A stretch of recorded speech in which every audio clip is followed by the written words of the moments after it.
तो friends, good morning और स्वागत है आप सभी का। अश्विनी जी से कहूँगा थोड़ा जो बुक पढ़ रहे हैं शॉर्ट में 2 मिनट में प्लीज शेयर करें, तब फिर उसके बाद आगे बढ़ते हैं। Good morning Rajesh ji. Good morning. क्षमा चाहूंगा, कुछ दिनों से थोड़ा आउट ऑफ वे था मैं। जी जी। तो जो बुक हम पढ़ रहे हैं वो कंप्लीट हो चुकी है, लोक व्यवहार प्रभावशाली व्यक्तित्व की कला बाय डेल कार्नेगी। और इसके चैप्टर के बाद इसके सिद्धांतों का एक स्टेप्स दिया है। संक्षेप में लीडर बने। एक लीडर के कार्य में अक्सर अपने लोगों के रुख और व्यवहार में बदलाव करना शामिल रहता है। इसके संबंधित कुछ सुझाव ये हैं। सिद्धांत 1, तारीफ और सच्ची प्रशंसा से बात शुरू करें।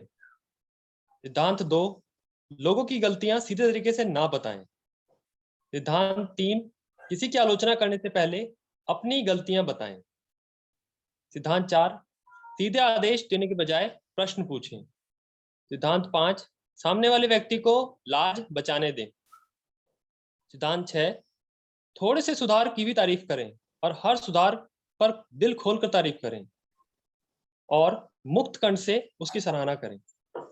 सिद्धांत 7, सामने वाले व्यक्ति को एक ऐसी इमेज दे दें जिसे वह खुद साबित करना चाहे। सिद्धांत 8, प्रोत्साहित करें, यह बताएं कि गलतियां सुधारना आसान है।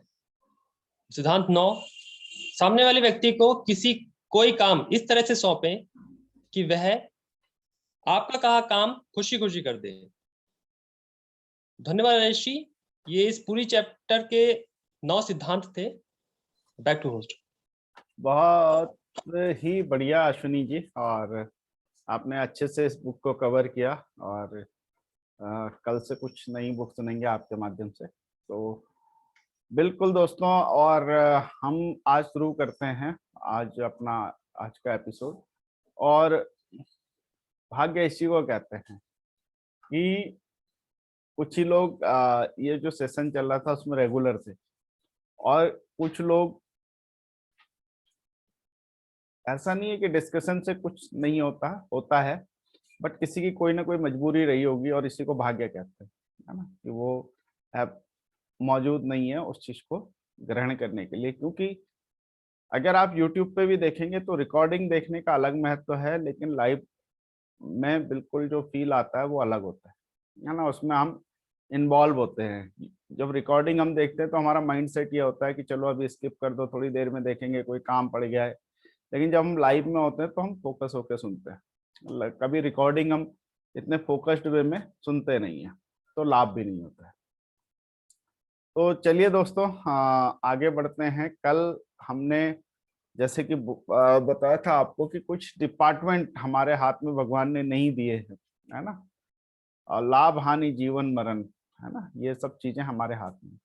तो हम क्या कर सकते हैं? 2 बढ़िया डिपार्टमेंट हमें दिए हैं। एक हमें बुद्धि विवेक दिया है और एक हमें कर्म करने का छूट दी है ना। अपने विवेकानुसार हम अपने कर्मों को डिसाइड कर सकते हैं। ओके, अब इसमें होगा क्या ना, हम कर्म करेंगे या हम किस विवेक से करेंगे, विवेक पे क्या प्रभाव है। तो बेसिकली जैसा कि आप सभी जानते हैं, हम जो डिस्कशन चल रहा था वो चल रहा था भाग्य, कर्म और कर्मफल सिद्धांत पे, है ना? और फिर एक सवाल आया था, क्या भाग्य को बदला जा सकता है? तो उसमें भी हमने बिल्कुल डिस्कशन किया था कि भाग्य होता है, एग्जिस्ट करता है और इसे बदला जा सकता है।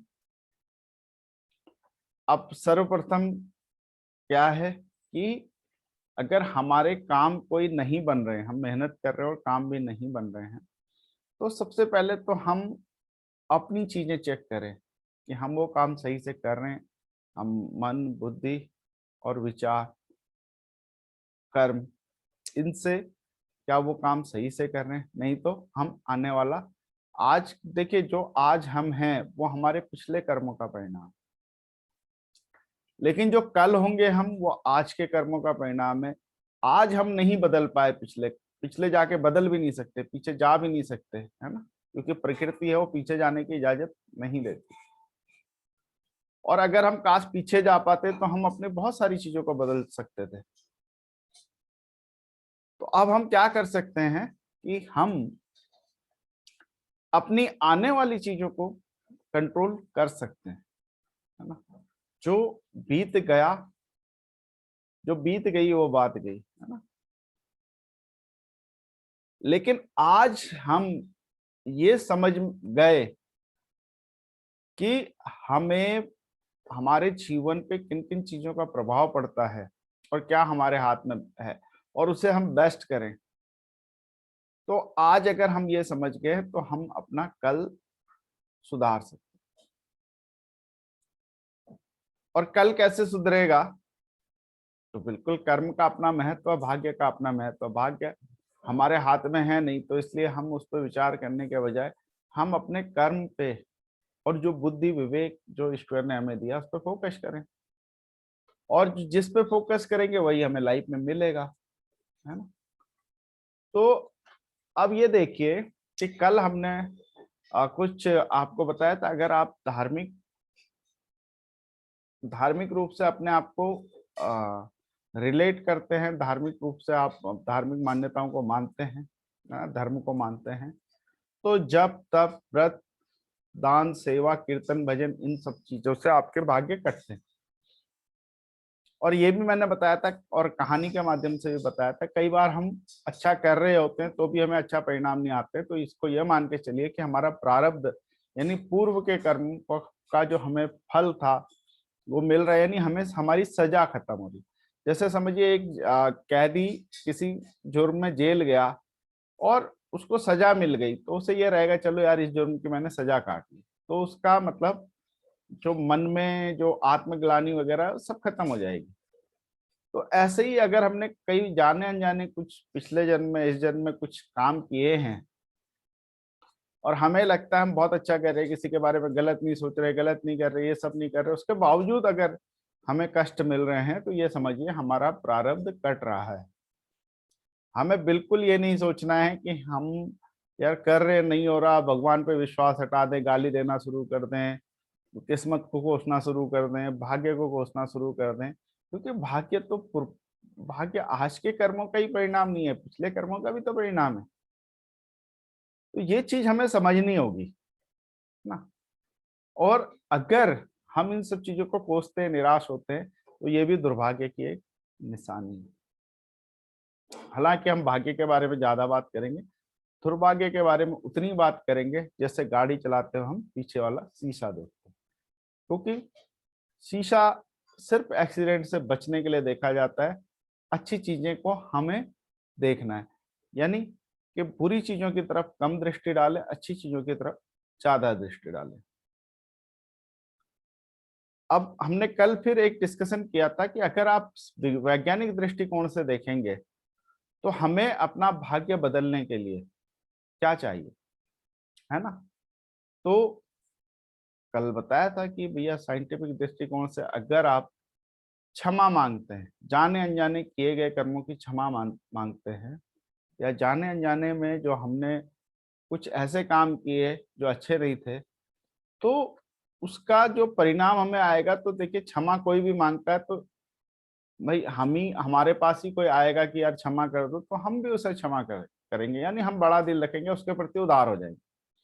और अपराध करके भी कोई व्यक्ति एरोगेंट होता है तो उसके प्रति क्या होता है, उसके प्रति क्रोध आता है, गुस्सा आता है, बहुत ऐसा लगता है कि इस व्यक्ति को मैं क्या, अगर मेरा बस चले तो कुछ भी कर दूं। क्योंकि अपराध करके भी जो अपराध को उसको रियलाइज ना हो कि मैंने किया है, और वो एरोगेंट हो जाए कि नहीं मैं ही सब कुछ हूँ, ये सब कर रहा हूँ फिर भी मैं, तो वो अगर प्रभावशाली व्यक्ति है तो हम उसका अगर कुछ बिगाड़ नहीं सकते, तो मन ही मन में उसे बद्दुआएं और गालियां दें, और उसका असर भी होता है। आपने देखा होगा बहुत सारे ऐसे प्रभावशाली व्यक्ति हैं जो अपने अहंकार के लिए काम करते रहे, लेकिन बाद में परिणाम उन्हें बहुत बुरा भुगतना पड़ा। तो सबसे पहले तो हम अपने दिन की शुरुआत करें और समाप्त करें तो क्षमा जरूर मांगे अपने उन कार्यों के लिए जिससे जाने अनजाने किसी को ठेस पहुंची हो, जाने अनजाने हमारे से कोई भाप हुआ। और होता ही है, कितने कीड़े मकोड़े हमारे पाँव के नीचे आते हैं, ये सब मैंने बताया था। तो पूर्व कर्म का हम देख नहीं सकते हमने क्या किया। इस जन्म में भी कई बार हमें लगता है हम सही कर रहे हैं, बट कई बार वो सही नहीं होता, उसके कारण किसी को कष्ट या दुख होता है। तो क्षमा मांगने में क्या जाता है, ये साइंटिफिकली भी प्रूव्ड है कि अगर हम क्षमा मांगते हैं तो हम उदार होते हैं, हम अपने मन का बोझ हल्का करते हैं, तक और हम अगर मन हल्का होता है तो हम अगले कार्य करने के लिए बिल्कुल रेडी हो जाते हैं, तैयार हो जाते हैं। दूसरा मैंने बोला था कि आपके पास, हम सब लोग इसलिए भाग्यशाली हैं, एक तो हमारे पास बेसिक जो चीजें होती है ना, रोटी कपड़ा और मकान, इसकी किसी को दिक्कत नहीं है। किसी न किसी रूप में लोग उसे उसका उपभोग कर रहे हैं, है ना। तो हम भाग्यशाली हैं कि हमारे पास बेसिक चीजें हैं जो करोड़ों लोगों के पास नहीं है। 2 वक्त की रोटी करोड़ों लोगों के पास नहीं है, करोड़ों लोगों के पास घर नहीं है रहने के लिए, छत नहीं है, कपड़े ढंग के नहीं पहन पाते। तो ये दिखाता है कि हम भाग्यशाली हैं। बस ये है कि हम अपनी जो चाहत इच्छाएं हैं और जो हम करना चाहते हैं, अगर वो हमारा माइंड में क्लियर है तो थोड़ा सा उसके लिए, और मुझे लगता है कि यहाँ पे आर्थिक एक वो होता है कि हमें लगता है यार पैसा आ जाए तो हमारी जिंदगी थोड़ा सा बेहतर हो जाए, और इसके लिए अधिकतर लोग प्रयास करते हैं। ठीक है, हालांकि पैसा ही नहीं, बहुत सारी चीजें भी हमें देखनी चाहिए अपने जीवन में, बट पैसा कमाने का तरीका और पैसा एक जीवन की आवश्यकता है, ये है। पर पैसा ही सब कुछ है ऐसा मान लेना गलत है। पैसा हमारी लाइफ में बड़ा रोल प्ले करता है, इसमें कोई दो राय नहीं। लेकिन कई बार क्या होता है कि एक करोड़पति आदमी 2 मिनट में भिखारी हो जाता है, और एक भिखारी आदमी कई बार लॉटरी लग गई तो करोड़पति हो जाता है।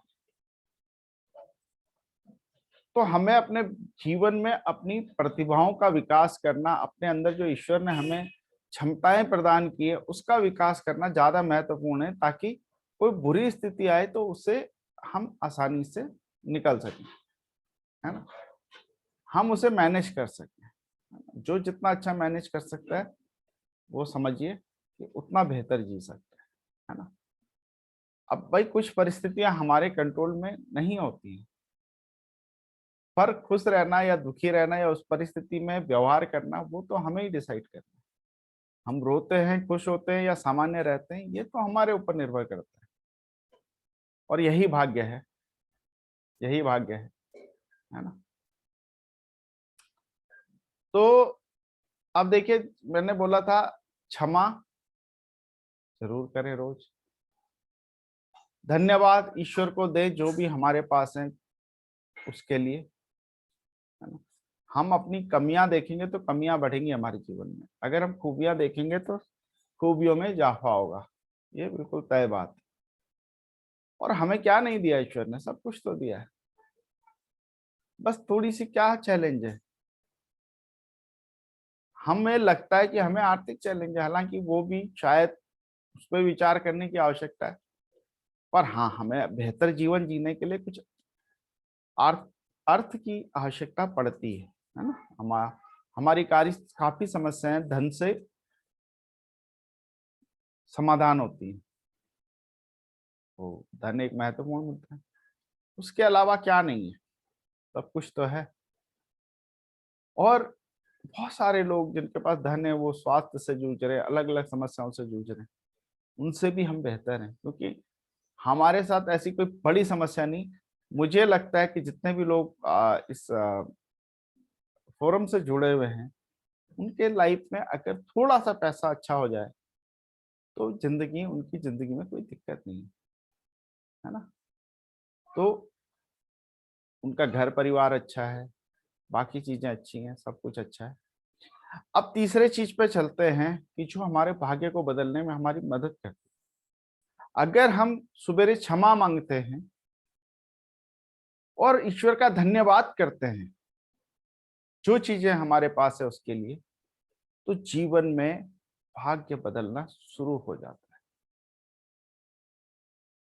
और 90-95% लोग ये बात जानते ही नहीं। सबसे पहले तो जानते नहीं, दूसरा है मानते नहीं, तीसरा है करते नहीं, है ना। ये मान के चलिए 80% 85% लोग इस चीज को जानते ही नहीं, और उसमें से भी 80% लोग इसे मानते नहीं है, और उससे जो जानते भी हैं मानते भी हैं, तो हम शायद उन लोगों में से हैं जो जानते भी हैं मानते भी, जान गए, अब नहीं जानते तो जान गए, जान भी गए मान भी गए। पर तीसरे श्रेणी के लोग जो होते हैं ना, वो बड़े क्रूशियल हैं, है ना, वो करते नहीं। मान लिया हमने जान लिया यार ये करने से भाग्य बदल सकता है, तो जानने वाले बहुत सारे लोग हैं, लेकिन वो मानते नहीं, वो विश्वास नहीं करते इस चीज पे ना, भरोसा नहीं करते कि मान लिया हमने कोई चीज जानी तो उस पर हम भरोसा करें, ऐसा जरूरी नहीं होता। तो जानते हैं पर मानते नहीं है ना। मान लिया 20% लोग ये सब बातें जानते हैं, जो हम आप ऐसे तो 20 में बहुत ज्यादा बोल रहा हूँ, 5-10% ही दुनिया के ऐसे लोग होंगे जो इन बातों को जानते हैं या इन बातों के अंदर डिस्कशन कर। अब देखिए हमारे साथ में हमारे परिवार के ही या बहुत सारे हमारे मित्र रिश्तेदार नातेदार, जिनको हम बताते होंगे चार्ज और डे यार, सुबह वहां पे इस तरह की बात डिस्कशन होता है जो हमारी लाइफ में कुछ परिवर्तन ला सकता है। और बहुत सारे ऐसे हमारे साथी हैं जो जुड़ते हैं और बीच बीच में कई बार जुड़ते हैं, कई बार नहीं जुड़ते हैं। उन लोगों को भी पता है कि इस चर्चा से निश्चित रूप से लाभ होता है, वो जानते हैं। दुनिया में बहुत बहुत कम लोग जानते हैं, ठीक है, और उसमें से भी 80% लोग जो हैं वो नहीं मानते, जानते हैं पर मानते नहीं है। और हम लोग उनमें से हैं जो भी आज इस स्क्रीन में जुड़ा है, हम जानते भी हैं मानते भी हैं पर कर नहीं पाते उतनी चीजें, तो ये भी भाग्य है। लेकिन कम से कम हम लकी हैं कि इन चीजों को जानते हैं। अब देखिए तीसरा पार्ट जो भाग्य बदलने के लिए जरूरी है वो है प्रार्थना। किसके लिए करें?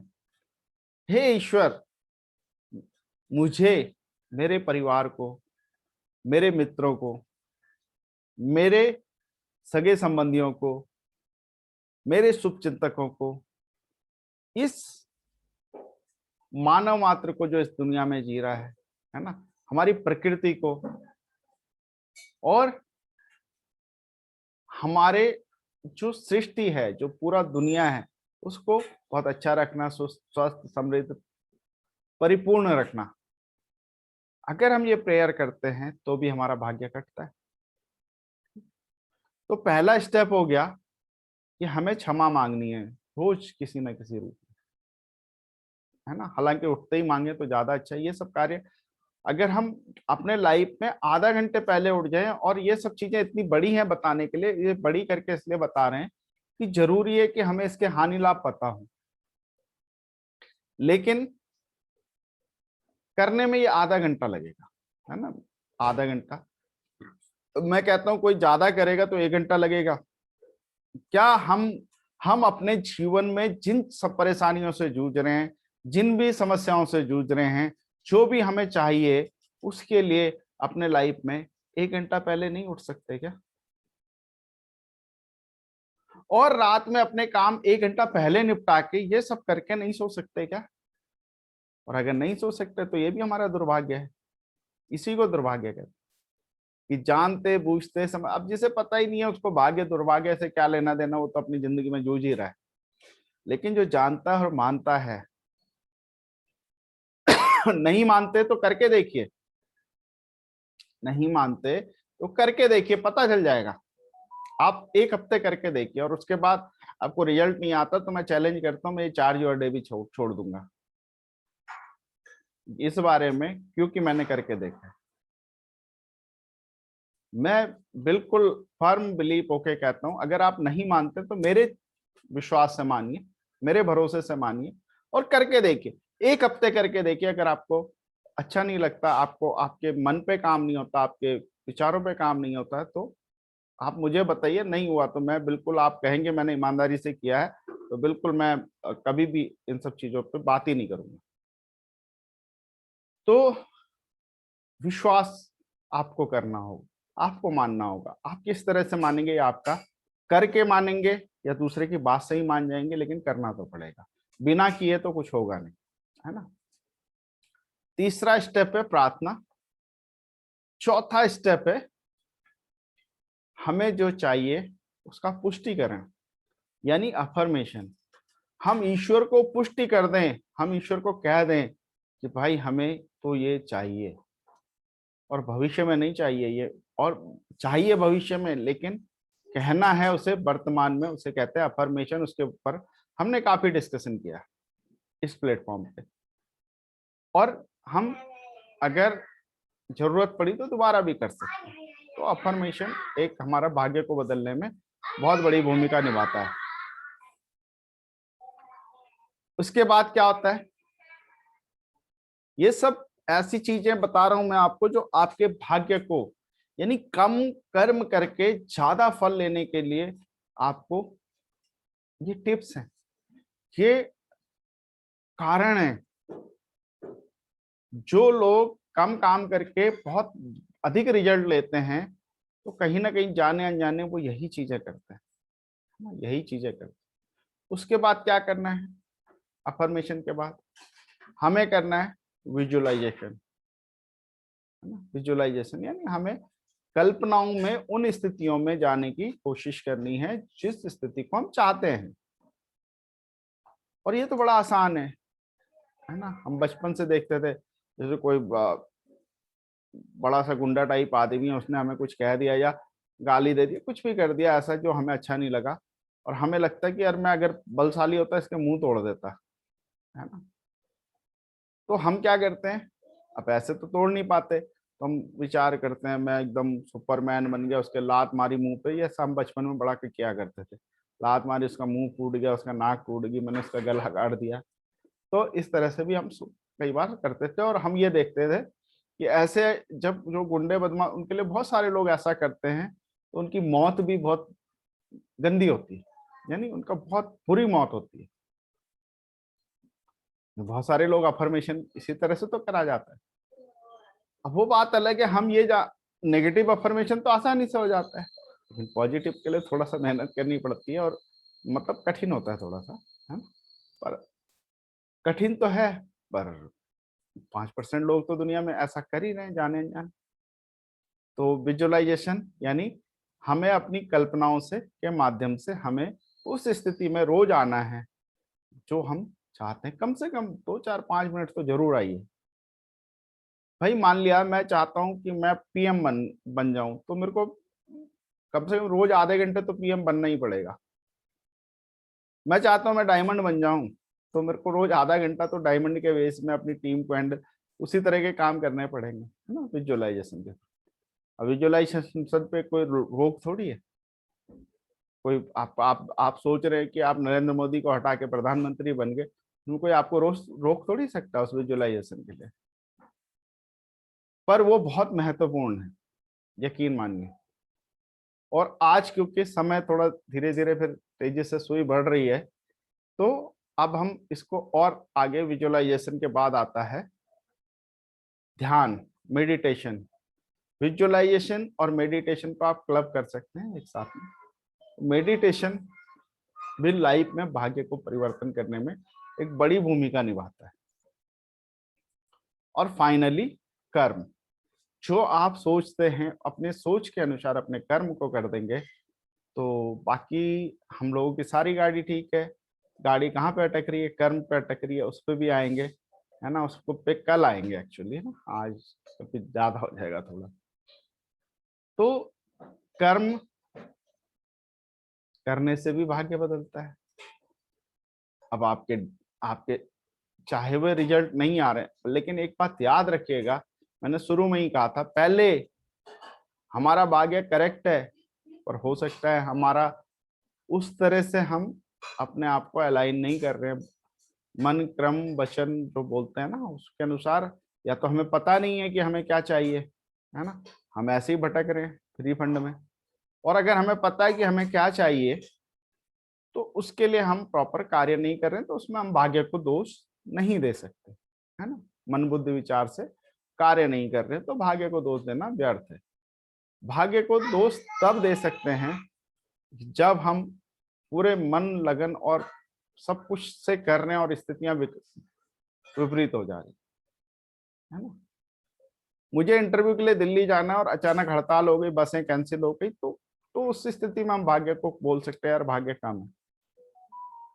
और जब हम ये सब चीजें करते हैं तो भाग्य कैसे पलटता है, वो कैंसिल हो गया, रिशेड्यूल हो गया, है ना। यही तो कर्म भाग्य का खेल ऐसे ही चलता है।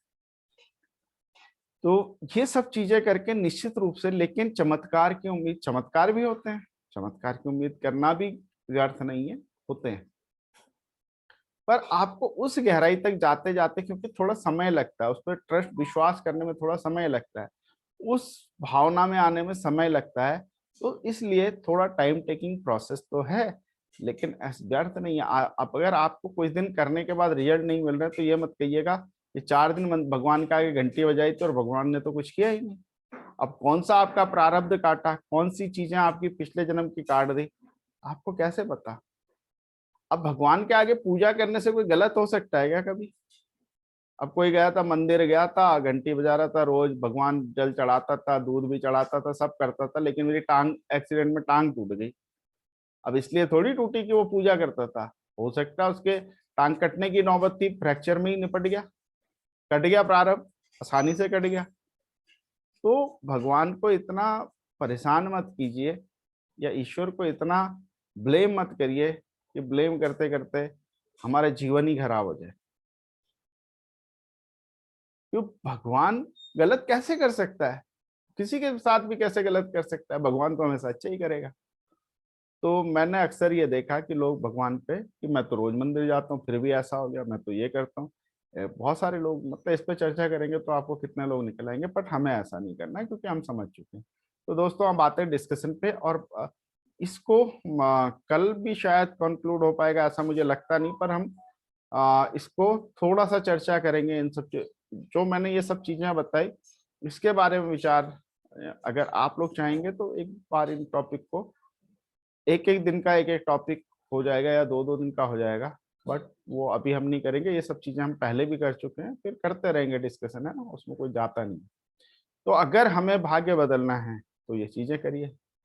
अब मान लिया हमारा जो कर्म, रिजल्ट में हमारे कर्म का पार्ट 10% है और भाग्य का पार्ट 80% है, तो हम सामान्यतया थोड़ा सा ठीक, थोड़े से एफर्ट लगा के उसे 50-50 पे ला सकते हैं, यानी 50% कर्म करें, 50% भाग्य का हिस्सा। और कोई योगी बन जाए, बिल्कुल तपस्या कर ले, तो कर्म का पार्ट 0 कर सकता, भाग्य का 100%। पर ऐसा करना क्यों, कठिन कार्य क्यों करना है। हम तो भाई भाग्य को 50 पे ले आओ, कर्म को 50 पे ले आओ, हो गया काम। इससे ज्यादा हमें क्या चाहिए, है ना। जो कर्म करे उसका सही रिजल्ट मिल जाए, इससे ज्यादा क्या चाहिए। तो दोस्तों इस चीज को समझना बहुत जरूरी है। तो अभी हम डिस्कशन में आते हैं और डिस्कशन शुरू करते हैं हम राजेश शर्मा जी से, है ना।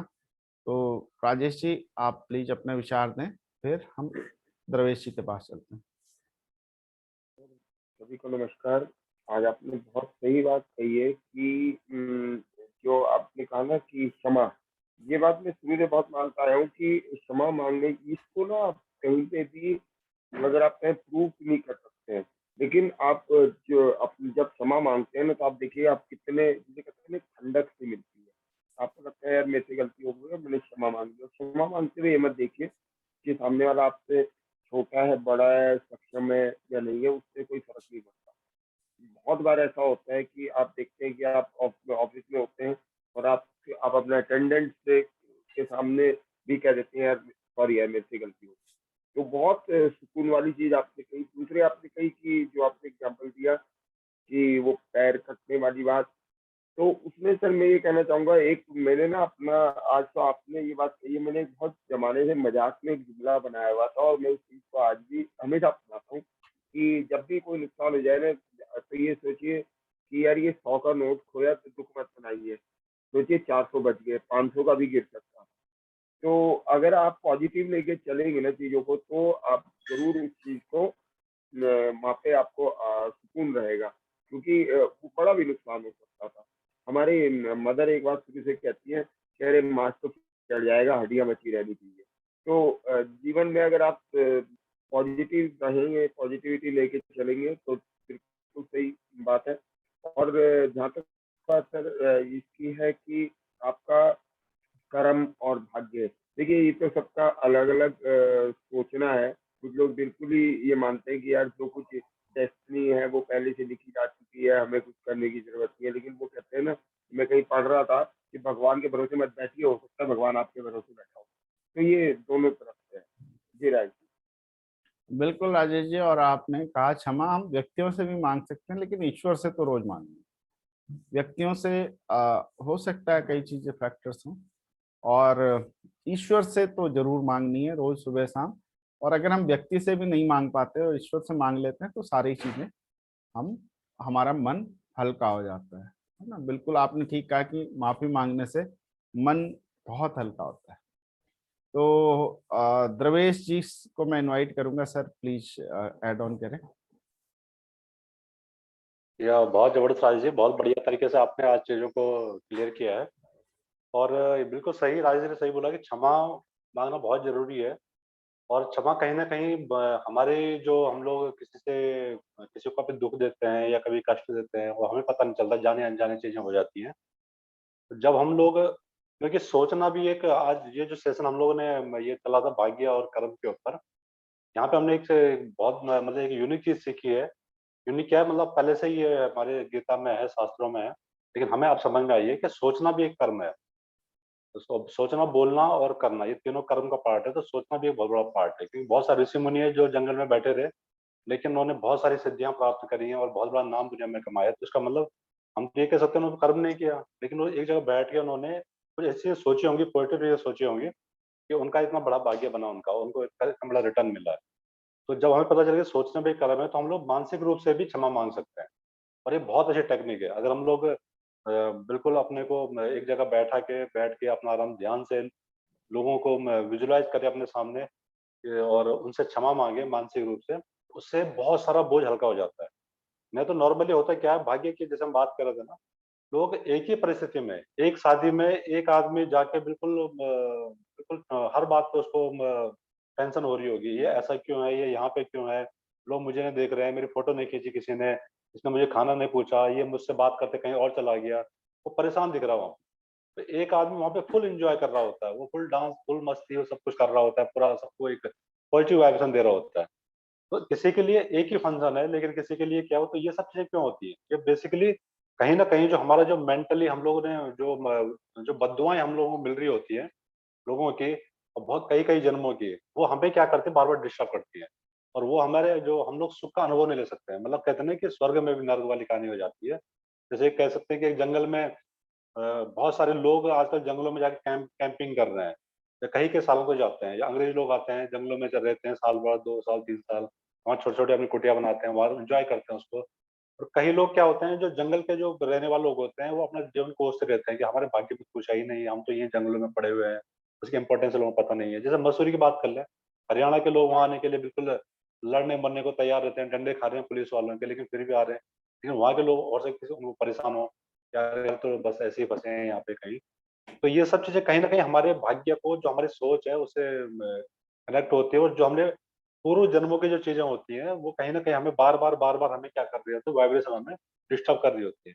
तो जब हम लोग मानसिक रूप से क्षमा मांगना स्टार्ट करते हैं, ये टेक्निक को अपनाते हैं, इसके ऊपर बहुत सारे रिसर्च भी ऑलरेडी हो चुकी है, इस पर कभी दोबारा बात करेंगे। तो हम लोग क्या है, अपने आप को हल्का महसूस करते हैं। और जैसे हल्का महसूस करेंगे, तो उसी सेम परिस्थिति में हमें लगेगा यार, हाँ यार आज तो अच्छा मेरी लाइफ हो रहा है। तो बहुत कुछ है इसमें बोलने के लिए, लेकिन टाइम का थोड़ा सा शॉर्टेज है। Over to Rajesh. हाँ बिल्कुल सर। और कल है ना इस टॉपिक को आगे बढ़ाया जाए, तो कल हम आपसे रिक्वेस्ट करेंगे कि कल आपने एक चीज बोली थी कि मतलब हम जन्म जो आत्मा लेती है वो खुद डिसाइड करती है, और ये जो भी आप अभी कह रहे थे कि क्योंकि ये बहुत ऐड ऑन करेगा चीजों में, तो मैं चाहूंगा कल का सेशन आप लें, है ना, इन सब चीजों को बताएं, फिर आगे चलेंगे। इसमें अभी कंक्लूजन होने में टाइम, लेकिन मैं दोस्तों यकीन दिलाता हूँ आपको कि जब ये हम खत्म कर रहे होंगे तो आपकी लाइफ में बहुत बड़ा ट्रांसफॉर्मेशन आने की संभावनाएं बहुत बढ़ जाएंगी, और हो जाएगा। मैं 100% गारंटी देता हूँ आपको, हो जाएगा, क्योंकि हमने ये चीजें प्रैक्टिकल लाइफ में की हैं और हमें इसके परिणाम दिखे हैं। तो रश्मि जी, आपको सुनते हैं 1 मिनट, फिर नितिन जी को सुनते हैं।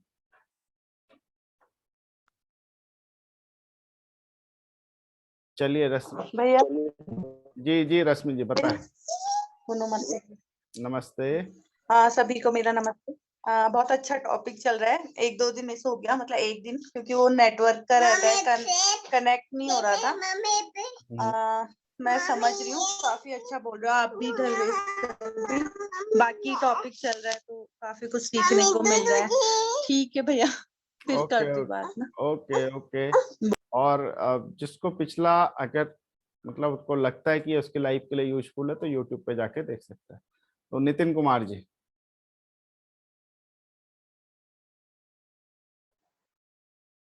जी सर, नमस्कार सभी को, मेरा नमस्कार। और बहुत ही मतलब अच्छी बात समझ में आज ये आई कि ये 2-3 बार बात दोहराई गई है कि मतलब मैं तो ये समझूंगा कि ये रहस्य है जिंदगी का, कि आपने जो बताया विजुअलाइजेशन करना और पॉजिटिव चीजों को सोचना। अभी राजेश जी ने बहुत अच्छा एग्जांपल दिया। पहले मेरे साथ ऐसा होता था, अगर मैं कहीं पे गया हूँ और मैंने कोई चीज महंगी खरीद ली तो मैं सोचता था यार मैंने महंगी खरीद ली महंगी खरीद, मतलब टेंशन हो जाती दिमाग में, मेरे 200 रुपये का नुकसान हो गया, मेरे 300 रुपये का नुकसान हो गया। तो वो मतलब सुबह तक ये मैं एक्सपीरियंस बता रहा हूँ। मैंने अपने लिए कुछ ईयरबड्स खरीदे, तो मैंने वो जाके दुकान से खरीदे और दुकान से मुझे मिले वो 2000 रुपये में, और जब मैंने वो आके ऑनलाइन चेक करे तो वो थे 1000 रुपये। तो मैं उस 1000 रुपये के चक्कर में इतनी टेंशन हो गया, मैंने क्यों मंगा लिया, मैंने क्यों ले लिया वहां से, मुझे वहां से लेना चाहिए था, मेरे 1000 रुपये बच जाते। तो वो मतलब मुझे लगा कि मेरा नुकसान हो गया है वो। बट फिर मेरी वाइफ ने मुझे समझाया कि आपका क्या नुकसान हुआ है, जो गया सो गया, उसे भूल जाओ। आप ये सोचो कि अगर आप कुछ और करते, कुछ और गलत करते, कुछ और खरीदते, तो शायद आपको वहां पे ज्यादा नुकसान हो सकता था। तो आप इसकी टेंशन ना लो, आप ये सोचो कि हाँ ये इसकी वैल्यू इतनी ही है और ये मुझे इतने में मिला है, इसकी वैल्यू इतनी ही है। तो तब मैंने वो रियलाइज करा और मुझे फील हुआ कि नहीं यार, ये तो सच में ऐसा ही है कि वो इतनी वैल्यू उसकी है, क्योंकि जब मैं उसको यूज कर रहा हूँ। तो मेरा समराइज करने का मतलब ये है यहाँ पे कि हमें हमेशा कृतज्ञ होना चाहिए। हमारे पास जो है, जो भी हम खा रहे हैं, पी रहे हैं, ओढ़ रहे हैं, उसके लिए धन्यवाद आपको बोलना चाहिए अपने ईश्वर को। और ये बहुत बड़ा रहस्य है, जब इसको हम सीखेंगे, जैसा कि आपने भी कहा कि जब इसको हम क्लोज करेंगे तो हमें बहुत बड़ा रहस्य पता चलेगा, और रियली में हमारे सबकी लाइफ में बहुत बड़ा चेंज दे सकता है, बहुत बड़ा बदलाव दे सकता है, बशर्ते कि इसको आप अप्लाई करें तरीके से। ऐसा नहीं कि हाँ मैंने आज अप्लाई किया कल नहीं किया, तो कंसिस्टेंसी के साथ में अप्लाई होना चाहिए। तो thank you sir. Thank you Nitin ji. और ये आपने बहुत अच्छा बताया कि मैं भी, और ये मैंने अपने टॉपिक में भी लिया है कि ये भ्रम की स्थिति जो होती है ना, कि मैं भी बहुत इस चीज में परेशान, मैं 2 चीज से बहुत परेशान रहता हूँ। अभी भी आदत गई नहीं है पूरी तरह से, बट मैंने काफी कंट्रोल किया है। मेरी चीजें खो जाती हैं, यानी जब मेरे को जरूरत होती है मेरी चीजें नहीं मिलती। और एक जब मैं कोई खरीदारी करता था तो भ्रमित रहता था। बिल्कुल ये भी एक दुर्भाग्य की निशानी है और इसे हमें ठीक करना है। तो दोस्तों बहुत अच्छा लगा। इस टॉपिक को कल कंटिन्यू करेंगे, पंकज जी को कल सुनेंगे, और कल पंकज जी